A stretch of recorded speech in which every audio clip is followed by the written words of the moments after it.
کسی زمانے میں پاکستان کی ایک سیاسی جماعت نے روٹی کپڑا اور مکان کا نعرہ لگایا، اور وہ نعرہ نہ صرف یہ کہ بے حد مقبول ہوا بلکہ اس سیاسی جماعت کی کامیابی کا باعث بھی بنا۔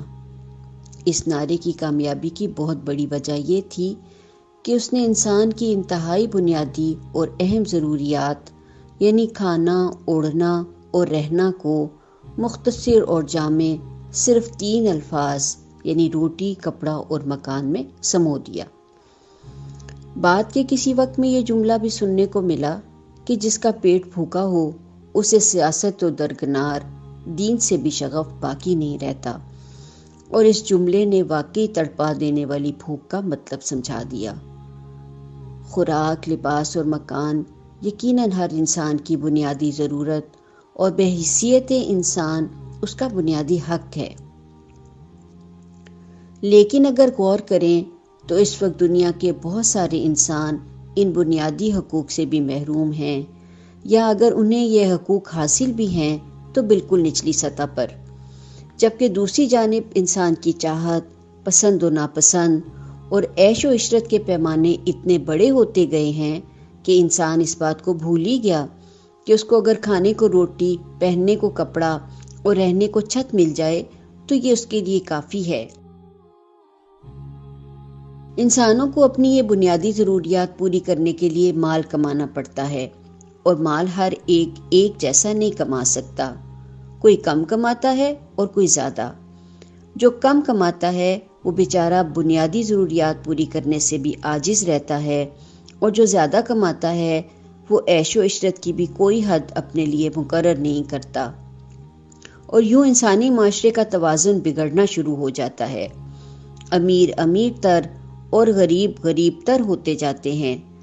پھر یہ توازن صرف انفرادی سطح تک نہیں رہتا بلکہ امیری اور غریبی کا ایسا جال بنا جاتا ہے کہ نسلیں اور قومیں، علاقے اور ملک خود بخود اس جال میں پھنستے چلے جاتے ہیں۔ امیری اور غریبی دونوں ہی آزمائش ہیں۔ امیری کی آزمائش عام طور پر سر سے پانی گزر جانے کے بعد سمجھ آتی ہے، اور غریبی کا ایک ایک لمحہ تپتے صحرا میں ایک بوند پانی کے لیے ترستی ہوئی پیاس بن کر گزرتا ہے۔ تو قادر و عادل ہے مگر تیرے جہاں میں ہیں تلخ بہت بندہ مزدور کے اوقات۔ امیر ہیرے اور جواہرات کے محل تعمیر کرتا ہے، اور غریب خواہشات کے گھروندے بنا بنا کر بھی توڑ ڈالتا ہے۔ مال اور رزق زیادہ ملنا یا کم ملنا کچھ تو انسان کی کوششوں اور کچھ نصیب پر منحصر ہوتا ہے، لیکن اس میں نہ تو جسے ملے اس کے لیے فخر کا کوئی مقام ہے، اور نہ ہی جسے نہ ملے اس کو کسی ذلت کا سامنا ہونا چاہیے ہے۔ لیکن انسانی معاشرے آج جس بے حسی کی تصویر کشی کرتے ہیں اس میں کسی کا خیال کرنا تو درکنار، بھوکوں مرنے والوں کو بھی کوئی مڑ کر دیکھنے کا روادار نہیں ہوتا۔ ننگے بچے گاڑیوں کے شیشوں پر منڈلاتے رہتے ہیں، بوڑھے تپتی دوپہروں میں سڑکوں پر اپنے آپ کو گھسٹتے دکھائی دیتے ہیں، عورتیں ننھے بچوں سمیت راتوں کو سڑکوں پر سوتی دکھائی دیتی ہیں۔ اس سارے منظر کے پیچھے کوئی جھانک کر دیکھنے کو بھی تیار نہیں کہ ایسا کیوں ہو رہا ہے۔ یہ بچے، یہ بوڑھے، یہ عورتیں کون ہیں؟ کہاں سے آ رہے ہیں؟ کیوں اس حال میں ہیں؟ آج حال یہ ہے کہ یہ سوالات بھی ہمارے ذہنوں میں پیدا نہیں ہوتے۔ چاروں طرف بکھرے یہ المیے کسی کا دل نہیں دکھاتے، کسی کو بے چین و بے آرام نہیں کرتے، کسی کے اندر کچھ کرنے کی خواہش پیدا نہیں کرتے۔